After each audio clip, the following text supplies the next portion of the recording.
Hi అండి, అందరికీ నమస్తే. Welcome to Dasari vlogs. అందరూ ఎలా ఉన్నారండి? అందరూ బాగున్నారా? అందరూ బాగుండాలని, ఆరోగ్యంగా ఉండాలని మనస్ఫూర్తిగా కోరుకుంటున్నాను. ఈరోజు వీడియో అయితే నేను ఇది మల్టీగ్రెయిన్ గోధుమ పిండి అండి. అయితే మనం గోధుమ పిండి బయట కొంటాం కదా, అలా బయట కొనకుండా కూడా మనం ఇలా కొన్ని మనకి ఏవైతే కావాలో అవన్నీ కొనుక్కొని ఇలా మరపట్టించుకోవచ్చు. ఉట్టి గోధుమలే కాకుండా ఇదిగోండి జొన్నలు. ఈ జొన్నల్లో 2 రకాలు ఉంటాయండి. ఒకటి తెల్ల జొన్నలు, ఒకటేమో లైట్ యెల్లో కలర్‌లో ఉంటాయి. 2 రకాలు ఉంటాయి. నేను ఆ 2 తీసుకున్నా. ఇదేమో మొక్కజొన్న. ఇదిగోండి కొన్ని ఓట్స్ కూడా ఏస్తాను. ఈ ఓట్స్ మీకు ఏవి కావాలంటే అవి వాడుకోవచ్చు. ఇదిగోండి ఇదేమో సోయా బీన్స్. అయితే థైరాయిడ్ ఉన్నవాళ్ళు ఈ సోయా బీన్ని వేసుకోకండి. నేనైతే ఇదివరకు వేసేసేదాన్ని. ఇంకా తర్వాత ఇంకా థైరాయిడ్ కంట్రోల్ అవ్వదని చెప్పి క్యాబేజీ ఒకటి, సోయాబీన్ ఒకటి వాడొద్దంటారు. అందుకనే నేను చూపిస్తున్నాను మీకు. నేనైతే వేయట్లేదు. ఇదిగోండి నేనైతే 1 కేజీ గోధుమలకి ఇలా కప్పు కొలతలో తీసుకుంటున్నాను, మీకు అర్థమవుతుందని. ఇది ఒక 1/2 కేజీ అనుకోండి.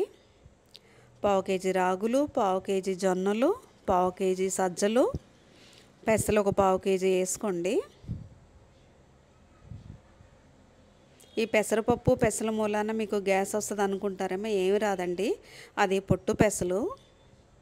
నేను చాలాసార్లు ఇలాగే పట్టిస్తాను, అందుకనే ఈరోజు మీకు క్లియర్గా అర్థమవుతుందని చెప్తున్నాను. ఇదిగోండి అయితే చాలామంది ఓట్స్ అయితే వేయరు. ఈ ఓట్స్ వేస్తే చాలా టేస్ట్ ఉందండి చపాతీ కానీ.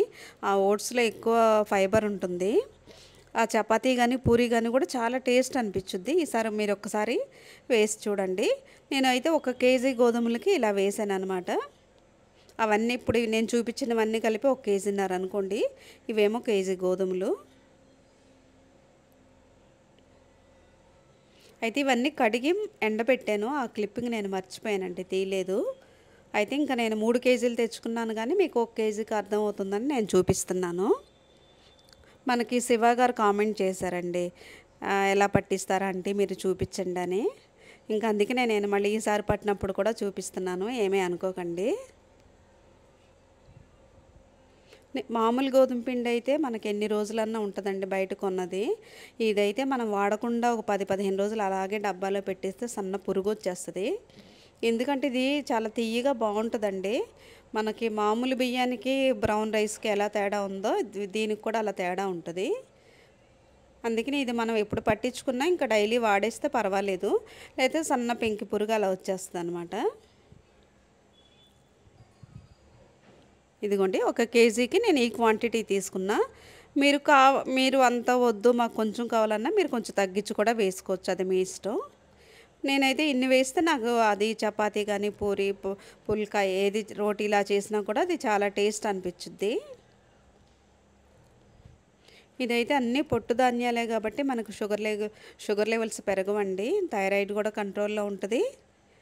రోజు ఒకటే బ్రౌన్ రైస్ కొర్రలు అన్నీ అలా తినలేము కదా. ఇలా పుల్కాలు ఒకసారి ఇది పిల్లలకు పెట్టినా కూడా అన్నీ మంచి పోషకాలు ఉంటాయి.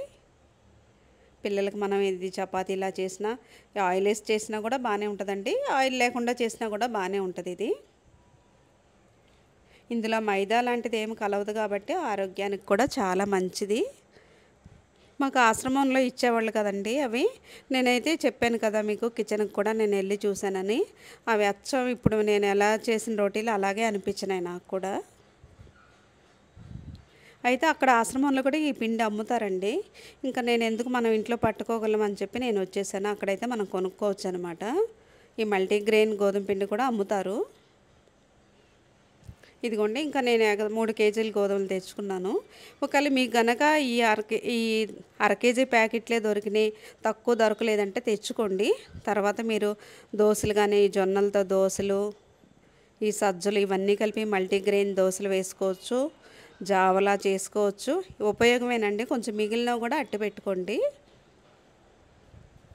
జొన్న అన్నం వండుకోవచ్చండి. లేకపోతే దాన్ని లైట్గా కొంచెం ఒక మిక్సీ తిప్పి మీరు ఇలా జావలా కాసుకోవచ్చు. ఇవి నేను పిల్లలకి ఉడకబెట్టి గుగ్గిలిలా ఇస్తానండి. ఇది ఒక్కటే కాదు, ఇంకా శనగలు, బఠానీ, చోలే అన్నీ కలిపి వీటిని నానబెట్టి వాళ్ళకు ఒక్కోసారి టిఫిన్ కింద ఇస్తాను. నాకు థైరాయిడ్ ఉంది కాబట్టి నేనైతే అవి తినను.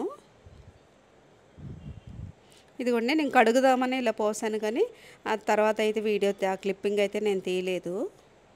ఇలా కడిగి ఎండబెట్టుకోండి. ఇప్పుడు ఎండ ఎక్కువ రావట్లేదు కాబట్టి ఒక 2-3 రోజులు ఎండబెట్టుకుంటే మనం ఎలాగో పిండి డైలీ వాడేస్తాం కాబట్టి ఇంక మనకేం పాడవదు. ఇదిగోండి ఓట్స్ అయితే కడిగేటప్పుడు లాస్ట్లో వేయండి, అవి నీళ్ళతో పాటు బయటకు వెళ్ళిపోతాయి అన్నమాట. ఇదిగోండి ఓట్స్ ఉంటాయి కదా, మనం అవన్నీ కడిగేటప్పుడు బయటకు వెళ్ళకుండా లాస్ట్లో మర పట్టించే ముందు వేసుకోండి. ఇదిగోండి నేను మర పట్టించేసి తెచ్చుకున్నాను మల్టీగ్రెయిన్ గోధుమ పిండి. మీరు కూడా ఇలాగే చేసుకోండి. చపాతీ అయితే చాలా బాగుంటాయి. ఇదండి ఈరోజు వీడియో. ఇంకో వీడియోలో మళ్ళీ కలుద్దాం.